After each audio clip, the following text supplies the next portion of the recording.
You know how to book flights and hotels. All you're missing is a tool to plan the travel experiences you'll have once you arrive. That's why you need Viator. Book guided tours, excursions, and more in one place. There are over 300,000 travel experiences to choose from, so you can find something for everyone. And Viator offers free cancellation and 24/7 customer support for worry-free travel. Download the Viator app now and use code Viator10 for 10% off your first booking in the app. Find travel experiences for you. Do more with Viator. Hi, podcast listeners. Welcome to the A World of Difference podcast. We have so many guests on this show making a difference in our lives, making a difference all around the world with the expertise that they bring. And yet so many of you are reaching out to me saying, you want more. It's not enough just what we're putting on these podcast episodes for you. And so I am here to extend a very warm welcome to you to our Difference Maker community, where you can join for as little as $5 a month to get all this extra content.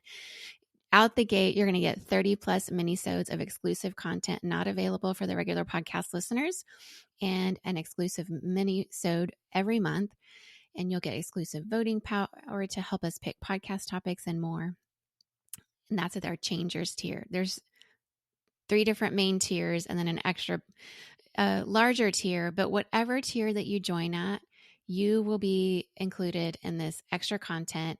And I know that many of you are wanting to go a little bit deeper. And so even though it gets a little wild in there sometimes because of how deep we go, I want you to join us there. This extra content is very special. It means a great deal to me to be a part of this community with you.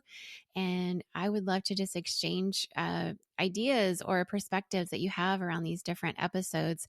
And that's the place where we do it. So please show up to our Difference Maker community. Give us $5 out of your pocket every month. And I think that you'll have a lot of fun in there, because we do. And I would love for you to join us. So go to patreon.com/A World of Difference to join us there.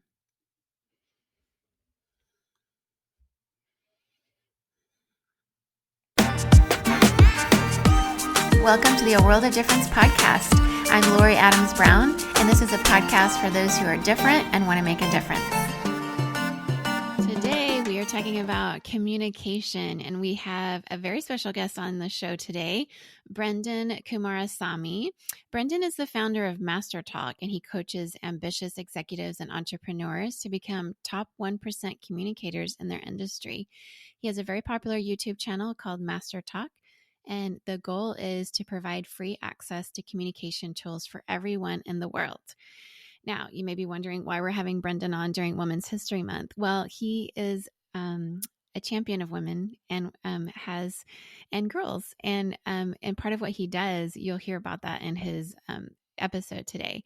How he honors his mother as the breadwinner for his family. He lives in his mom's basement in Canada, and when he thinks about providing communication, he's thinking about even little girls and the opportunities that they may or may not have. He's an example of what it means to use one's position, one's privilege, one's influence to think about what it means to help women and girls around the world. So I hope that we really enjoy this today. Somebody who has studied and learned communication, and we can all get better at communicating. So I'm looking forward to listening to what he has to say. We all could learn a lot from this special guest today. So welcome to the show, Brenden Kumarasamy.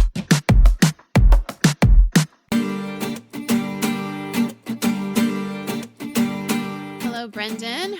Welcome to the A World of Difference podcast in Montreal. We are here in Silicon Valley, and it's just wonderful to have you on the show today. How are you feeling today? Life is great, Laura. Thanks for having me on the show. And life is always a gift. You'll never catch me in a bad mood. It's pretty rare. How about yourself? No, I'm not a up and down person necessarily. I'm pretty even keeled in terms of personality, but I can't say that I don't have bad days. Actually, I do. And I'm trying to lean into a little more of just embracing sadness when it comes my way instead of pretending it's not real, because, it doesn't do me well. It doesn't serve me well. And I've realized the body keeps the score. Either I deal with the stuff or it just somehow I get a migraine or something happens. So I'm just trying to embrace all the feels. It's not my forte. I love that quote. The body always keeps the score. I have to remember that one. That's really good. Actually, it's not mine. I will not take credit. There's a book and you should read it. It's very thick. You can do an Audible version if you prefer. But yeah, The Body Keeps the Score is a really good book written by a psychiatrist or psychologist, I'm trying to remember. And it's sort of a very well-known book, especially if you've walked through any kind of trauma, which it's hard to escape life without any trauma. But it's one of those things whether you've experienced psychological trauma or emotional trauma, even spiritual, that your body actually keeps the score on that. It's this bizarro thing. It's not like and if you've been physically hurt, of course, you recognize that. But even just like the things that come into our brains, our body can respond because it's all just connected. So anyway, highly recommend the book. It's not an easy read because it's dealing with traumatic things, but it'll help you if you've ever walked through anything or you're about to walk through something. It'll help you understand you're not absolutely crazy. Your body really is reacting to those things, and it helps you know how to care for yourself in a better way. So thankful for the book, and I will pass that wisdom on to you. So. I love that, Laura. Yeah. Anyway, don't want to start off talking about trauma because that's a super downer, but we definitely are excited to have you on today. And all of our audience around the world, we love getting different perspectives on here. And so we'd love to know a little more about you, Brenden, and your background. Obviously, you're a public speaker, but what is it about your background that sort of led you into the work that you do? Yeah, for sure, Lori. So for me, the story started in business school, when I wanted to be an accountant, which is literally the opposite of what I do today. I wanted to be a numbers guy, just be like a CPA. That was my goal. So I go to business school. And I started doing these things called case competitions.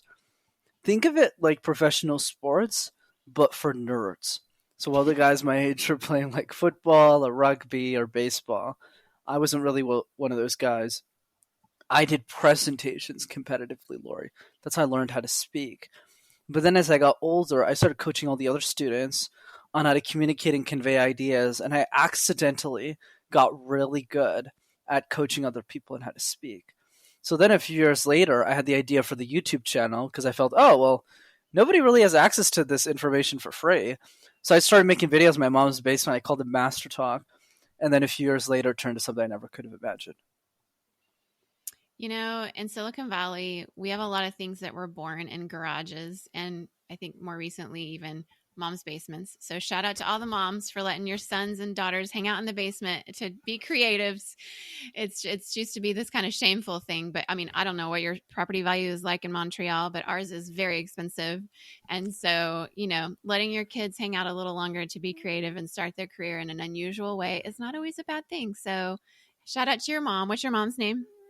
My mom's name is Vijay. And yeah, in Indian community, or at least where I'm from, South Asian community, the rule in our family is actually you never leave the house until you get married. So it's a very different approach than American culture. I actually still live with my mom, but Aww. mostly to take care of her these days, but just financially so she can retire. But that's really the philosophy we've always had. So yeah, definitely agree with the basement analogy.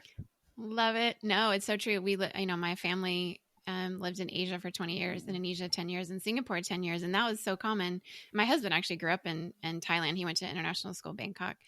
And we were shocked like how white Americans, and I assume it might be similar up in Montreal, that they just want to kick their kids out at age 18. Like, you better go make a life for yourself, But it's like, I mean, we know people like they work at Google and they're very successful in Singapore, and they still live in their HDB flat with their parents in Singapore. Because until you get married, or until in some Asian cultures we lived in, you have your first child, like you might be married and still live with your parents, but there's no real reason to move out. It doesn't even make sense financially, especially Singapore. The property value is quite expensive Huge, too. yeah. So yeah, people would often live with their families and their parents until they had their first child even. And it wasn't like a shameful thing. It was just like, that makes sense money-wise, like, sharing food, sharing the home. So we are so on board with that, even though we're kind of weird white people. People are like, wait, you're supposed to be kicking your kids out at 18. It's like, I thought I would be that parent, but I'm kind of like, you know what? There's all different ways. And we raised our kids in Asia, and whatever they end up doing is fine. We're just embracing the differences as we do here. Well, it's lovely to hear that you have this incredible career. You taught people public speaking skills. I would love to know how you mentioned how you developed your own public speaking skills, but what advice do you have for people who might struggle with public speaking? That's kind of a common thing for people. Absolutely, Lori. So here's the way I think about it. Mastering communication is like mastering any other skill. So let's say we want to become more fit. So sure, we could look at calorie counting. We have a very customized diet plan. But at the end of the day, the first step is, are we walking 15 minutes a day? Are we getting some fresh air? Are we eating more fruits and vegetables? So how does that principle of simplicity and practicality now get applied to communication? So for me, Lori, communication is like juggling 18 balls at the same time. One of those balls is eye contact, one of them is body language, one of them facial expression, storytelling. And it can get really complicated and overwhelming really fast. So for me, the question has simply been, what are the 3 easiest balls to juggle? So I'll give you the first one. If you want the other 2, I'm happy to share. But the first ball is the random word exercise. Just pick a word like cup, like silver, like home. Create random presentations out of thin air. And there's 2 reasons for that. One is it helps you deal with uncertainty because life is filled with it. And the second piece is if you can make sense out of nonsense, you can make sense out of anything. So that's why I encourage people to do that every day. Okay, well, you gave us a teaser. We want the other 2. I'm sorry. We're just going to have you say all 3. No, you're totally fine, Lori. The reason I never say all 3 right away is because I don't want to monologue for 10 minutes and the host just looks at me. That's why I always pause after the first one. So yeah, absolutely. So 2 and 3 is, number 2 is the question drill. So we get questions all the time in our life, Lori. Friends, family, work, podcasts, but most of us are reactive to those questions. We're not proactive to them. So I'll give you an example. A few years ago, when I started guesting on podcasts, I sucked. I was really bad. I remember some guy asked me, where does the fear of communication come from? And I looked at him, Lauren, and I was like, I don't know, dude. London? New York? Like, you tell me. Like, I have no idea. So I became more proactive, meaning every single day for 5 minutes, I just answered one question that I thought the world would ask me about my expertise until I had an answer for everything. And that's how I mastered the question drill. So if you just do that every day for a year, you'll have answered 365 questions. And number 3 is the video message. Just pick 3 people you really love in your life, especially in the context of your show, and just send them a 20-second video note to just say, hey, I'm really thinking about you.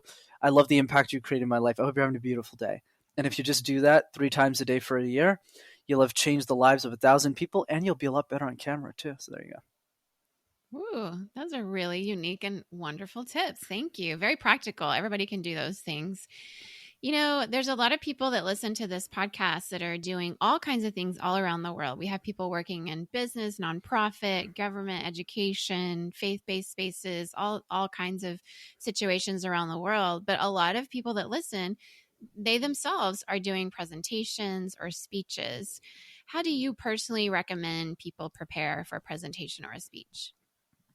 Absolutely, Lori. So there's 2 parts to that. The first piece is what I believe to be the most important takeaway, which is, are we booking 15 minutes in our calendar every single day to do the easy 3s? Because the big challenge that most people have is they'll listen to it, oh, Lori, wow, this Brenden guy really knows his stuff, like the random word exercise, pick a word like cup, do the question drill, 1 question every day. Oh, I never thought about that. Video messages. Oh, I never sent my grandmother a video message. I should probably do it.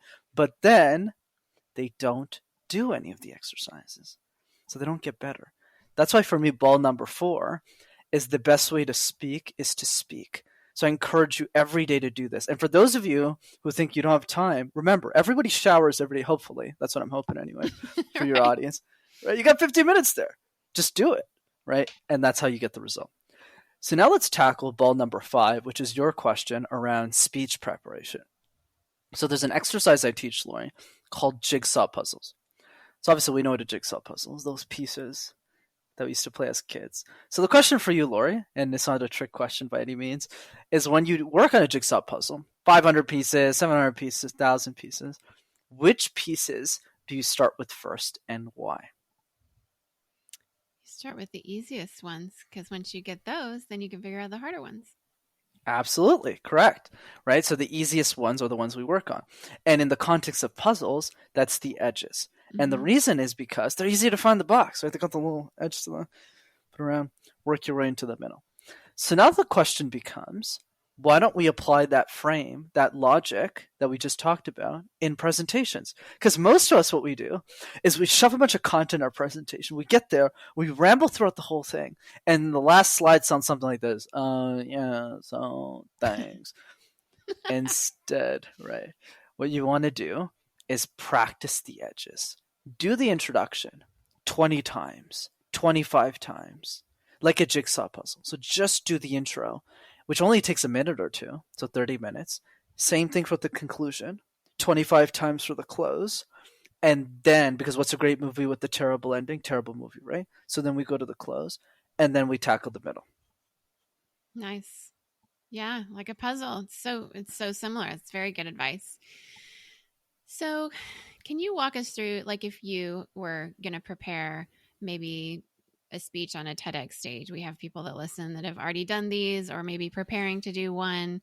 They're doing the edges. They've done the beginning. They've done the end. How do they tackle that middle part? Absolutely, Lori. So there's two parts to that. The first one is understanding what the key idea is. If there's only one thing that people are going to take away from that TED Talk, what do you want that thing to be? So for example, in Simon Sinek's TED Talk, his big idea is start with why. Don't start with how, don't start with what. Nobody remembers how you do something or what you do. They only care why you do something. So always start with the why. That's the key idea. That's what we remember from the speech. And he repeats that over and over again throughout the whole presentation. So it starts with, for us, what do we want that key idea to be?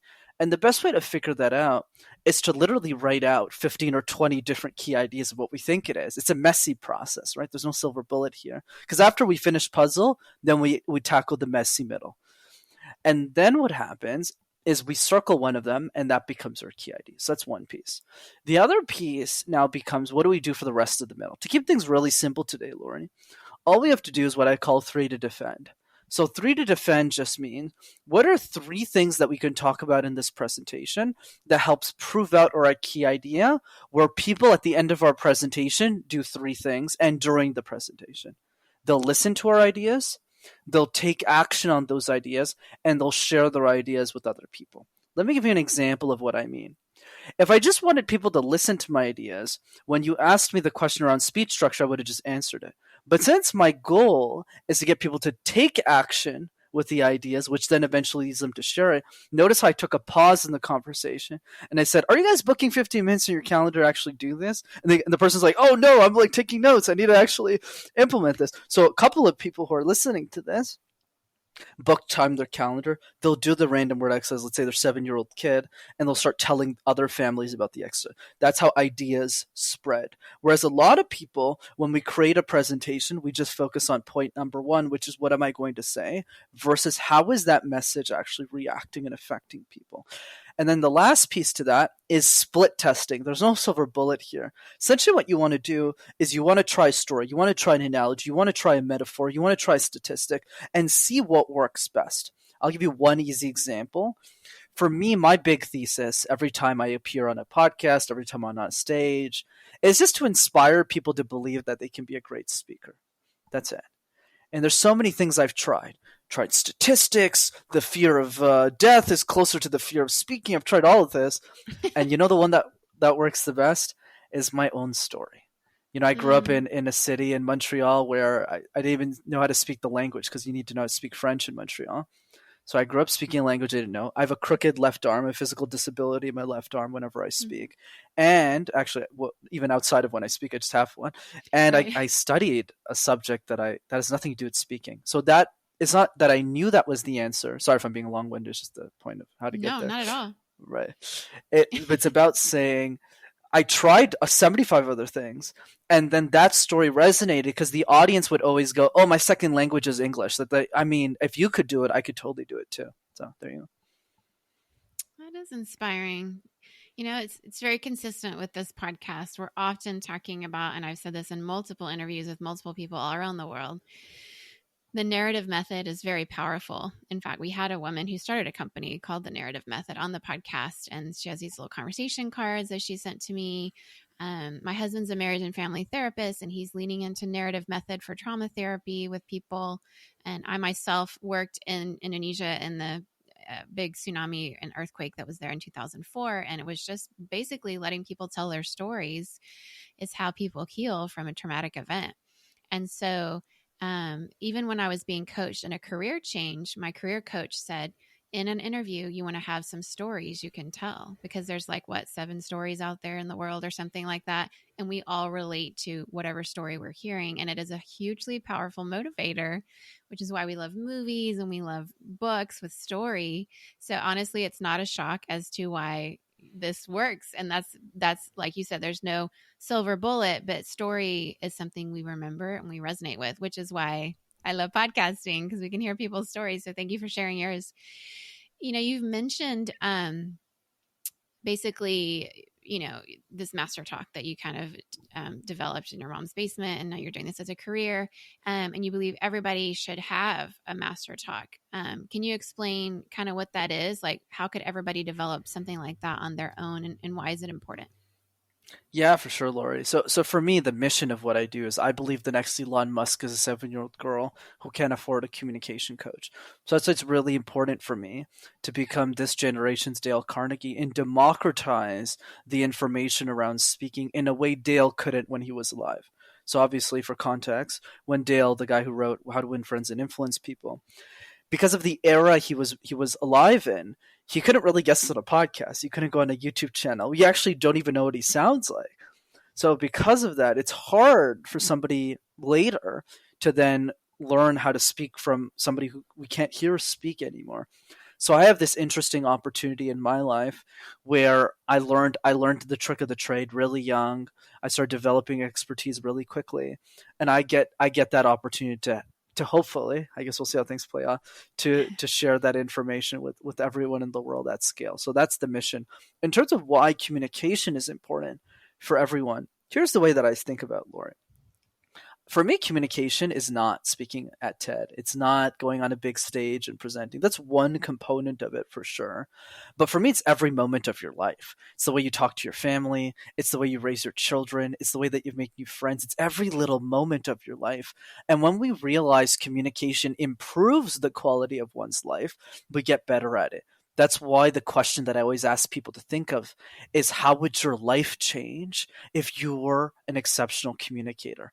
So much of comms is so fear-based and negative, whereas me, communication makes people's lives better. That's why I call it the accelerant of dreams. Oh, I love that.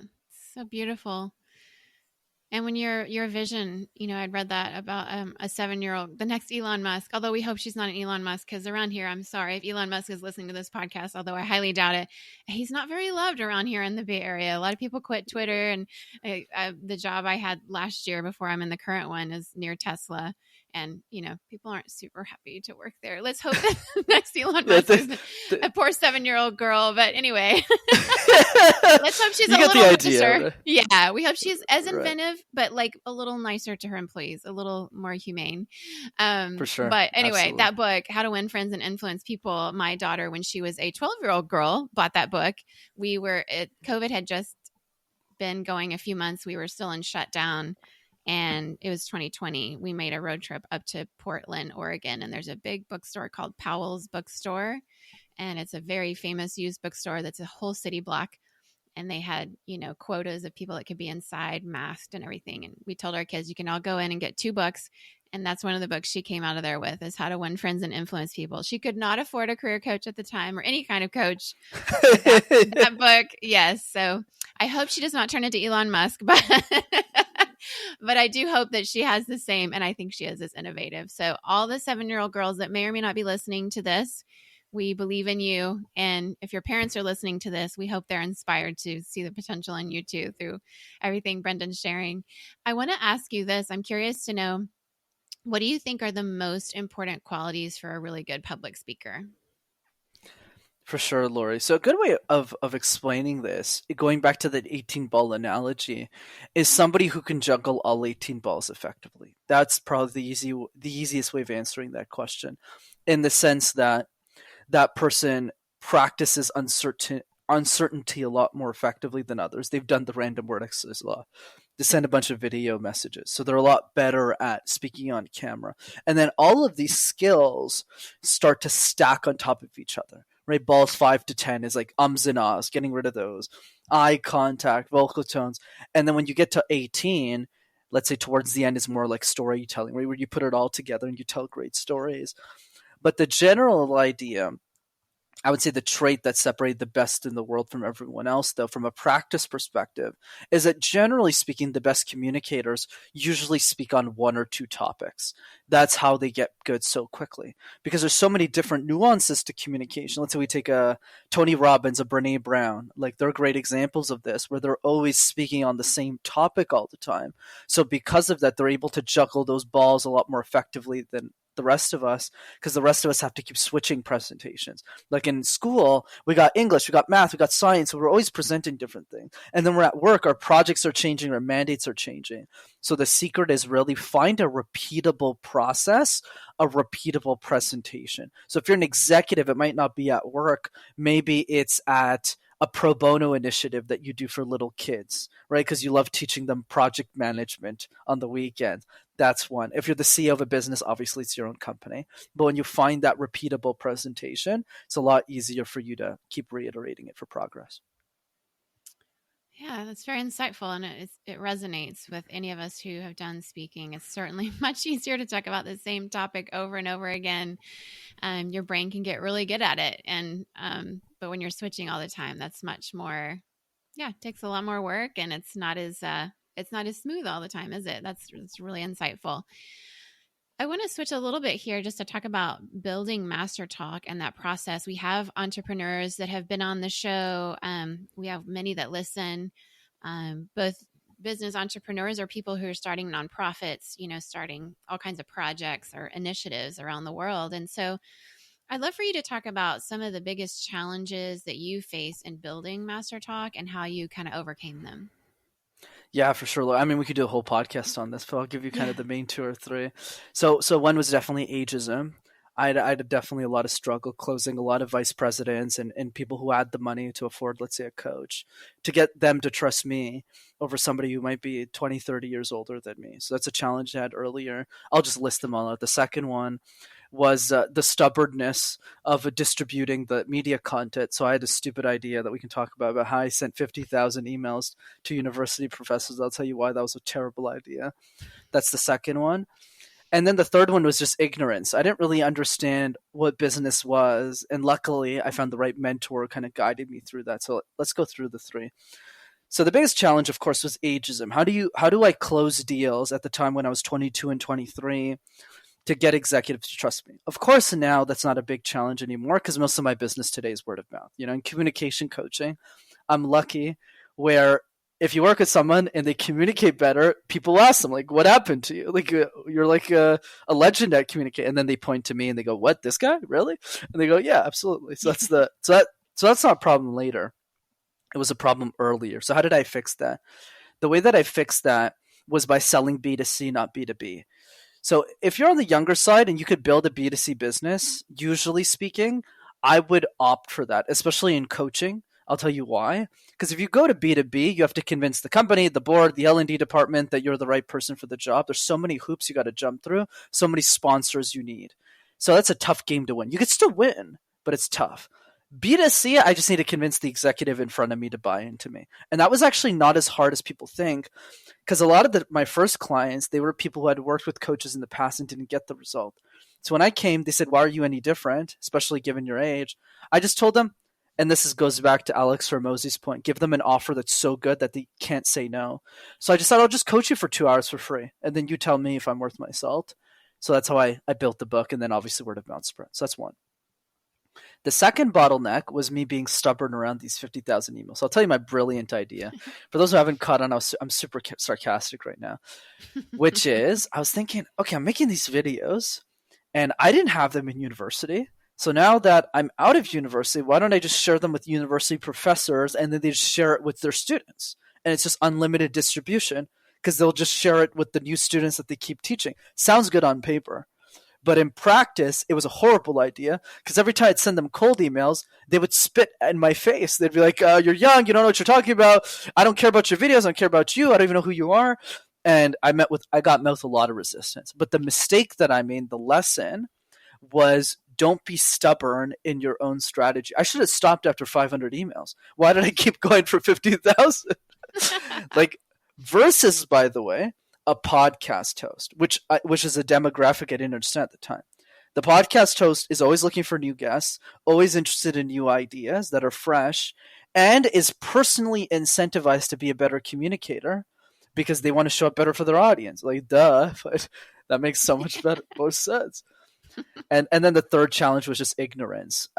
I think I coached for 4 or 5 years. This is my 8th year coaching. I started when I was 19, Lori. But it was only in probably my 5th year that I started making money from it because I didn't even know you could charge for it. So my business partner is the person who kind of turned me on to the idea that executives pay thousands of dollars for this service. So ignorance is just you pay that down by just having mentors who are smarter than you. So there you go. Oh, thank God for good mentors. Yes, I have definitely had so many that have said, what in the world are you doing? Or you might want to consider this and have pointed me in the right direction. We need that. And we want to give back to the younger generation too. And so I enjoy mentoring as well. I'm actually about to go on Saturday to Abu Dhabi, someone that I've been involved in her life. She's much younger than me. She's an aerospace engineer, and that is not my field. But my relationship with her has just been, being a woman at work at my age and dealing with some difficult challenges that have, been somewhat similar, or just life, we share a similar faith. We actually met in a church here in Silicon Valley. But anyway, she's an aerospace engineer with NASA and was listed as Forbes 30 under 30 this year, and has invited me to go with her to Abu Dhabi this weekend for the International Women's Conference for all the women who received this award. Mentorship is just incredible, and it doesn't have to be about career. But I find that often mentorship, even if it's in a career setting, just helps us be better people. The right mentorship is really, I think when your business flourishes, you have a chance to flourish. And if your business is one that helps others flourish, which is what yours is, you're helping a lot of people flourish, and mentorship really does have such an impact in that way. It makes a huge difference. What advice do you have? We have a lot of entrepreneurs, as I mentioned, or people wanting to start various types of, initiatives or nonprofits. Maybe they're trying to make a difference in their school and they're trying to start a club. Maybe they're young, maybe they're 19 and they're in college, What advice do you have for aspiring entrepreneurs of this type who are looking to start something? Absolutely, Lori. So what I'll focus on is advice I feel a lot of people don't share, so that it's valuable. Because usually somebody who wants to be an entrepreneur is fully committed to doing that. It doesn't really matter what we'd say on a podcast. They'll just do it. So mostly I feel the challenge to solve is the person who sees themselves doing both. I'm not sure, should I do a job? Should I start a business? And they're kind of in that in between.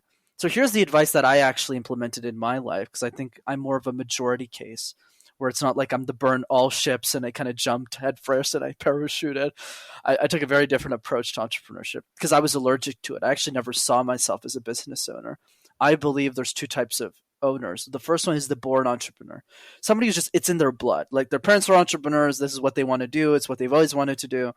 I'm the complete opposite. I actually, as much as somebody wanted to be an entrepreneur, I actually want to be an executive. It's like, I'm the best number 2 in the world. I'm going to be a partner at IBM. I'm going to be a partner at McKinsey. Like, that's my dream. That was my entire focus. It's just communication. That's what I always like to say. Communication, I didn't choose it. It chose me. So what happened? Basically, the advice is side hustle comfortably. Because statistically, most startups fail, my advice is always find your zone of excellence before you find your zone of genius. So Gay Hendricks has a book called The Zone of Genius where he talks about kind of what is the trifecta between what you're good at, what you're passionate about, and what the world needs you to do, right? That you'd be really good at. But the challenge is it's really hard to optimize for that when you're 19. Like if you had told me at 15, hey, figure this out, I wouldn't have arrived to be a communication coach and professional. So instead what I do is I recommend people find their zone of excellence, which is something that you can get paid a decent amount to serve your family with and that you're really good at, generally speaking. So for me, that was being an accountant. Get something really stable. And then when you have something stable in that journey, you'll make a unique set of decisions and you'll start to create leverage in your life. And then through that leverage, now you have the option to pursue entrepreneurship if you want without risking anything.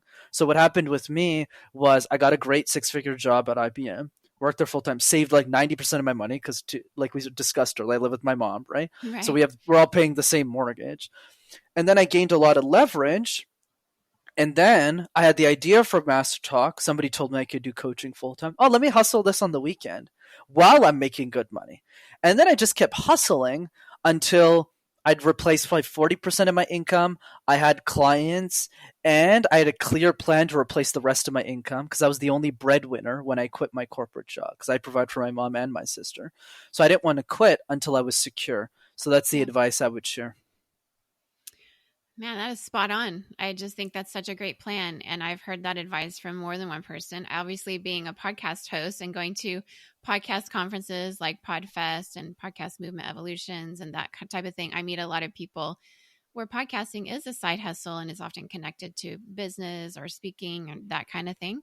And I think that is straight up good advice. And your journey of being a sole breadwinner for your family is so young. It's a really beautiful journey. I just commend you for being there for your family in the ways that you are. I think it's very inspiring. I think you're making such a difference just in your own little household there in Montreal. But fortunately for you, you've been able to make a difference in the lives of many people through your speaking and coaching.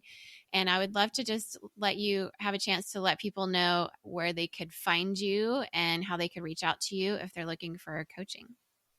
Absolutely, Lori. It's such a pleasure to be on the show, by the way. Thanks for having me. So 2 ways to keep in touch. The first one is the YouTube channel. You can just type MasterTalk in one word. You'll have access to hundreds of free videos on how to speak and communicate ideas. And the second way to keep in touch is you can jump on one of my free communication trainings. I do a live Zoom call every 2 weeks that everybody's invited to. You could be an 8-year-old kid, the CEO of $1 billion company, like both sides of the spectrum are there. And it's a party that everyone's invited to. And you can register for the next one at rockstarcommunicator.com. That's a great name, rockstarcommunicator.com. And I agree. You are a rock star communicator, and that is just like the most perfect name. We got so lucky with the domain. Oh, I bet you did. Yeah. What year did you actually start it?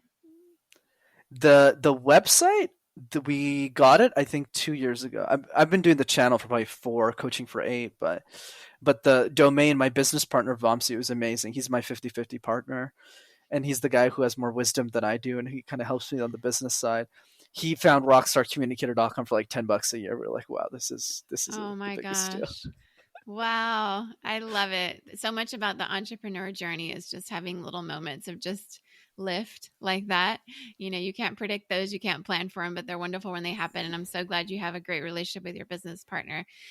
Collaboration and bringing in our differences it's the key to everything. And when you're trying to make a difference in the world, and it sounds like you've already figured that part out. So congratulations to you. We wish you all the best. And we hope that if you're not in our Patreon community and you want to hear the exclusive interview we're about to have with him, just to ask him a question just for our Patreon supporters, then you can join us there. And we're going to sign off for now with this interview. And then if you're in our Patreon community, then you can join us there for this little exclusive interview. So thanks for being on the show today, Brenden. Thanks, Laura. Well, I hope that you enjoyed these tips from Brenden as much as I did. Spending a little time in the mirror, doing our reps and also practicing with friends and getting our thoughts together. These tips have been very great. And obviously somebody who's studied communication for a very long time, does it professionally, and has been very successful both in his own communication and in coaching others to communicate well. I find that whether it's in my business, in my family, in my marriage, and my friendships, and podcasting, as I preach on occasion here in Silicon Valley for my friends who, might just need a day off from the pulpit, or speak in different conferences such as PodFest, which I've spoken at a couple times, or Podcast Movement Evolutions, whatever spaces I'm communicating in, and whatever language, we can always all get better because communication is so important to our lives as human beings, wherever we are in the world and whatever languages we speak. So I would love to hear what you learned from today's episode, what tips and takeaways you're taking and implementing into your life, and if you're practicing those reps, how that's going. Also, just what your favorite part of this was today.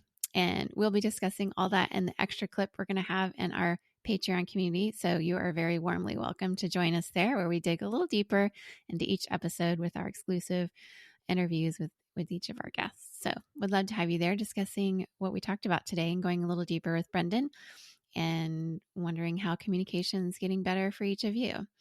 I think that so many of you are great communicators. So I have learned so much from you already and continue to learn.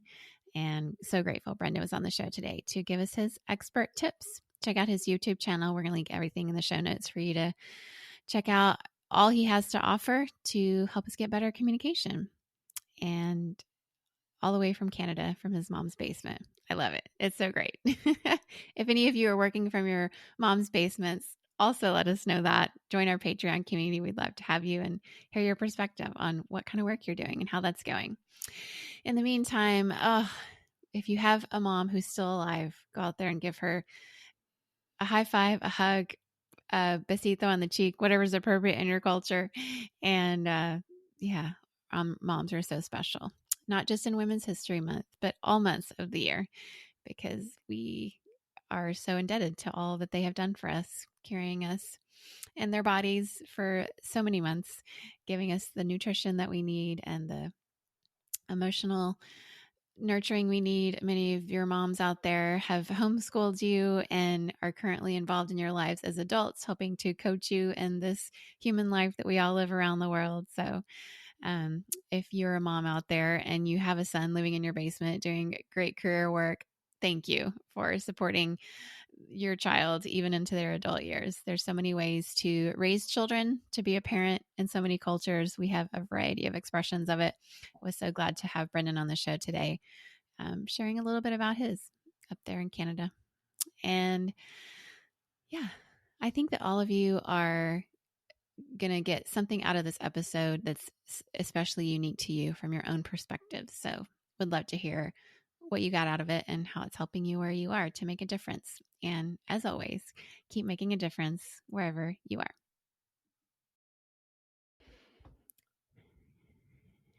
As we're finishing this episode, if you're thinking, I really wish I could learn more or go a little bit deeper, well, that's what our Difference Maker community is for. I would love to welcome you in to join the rest of us there.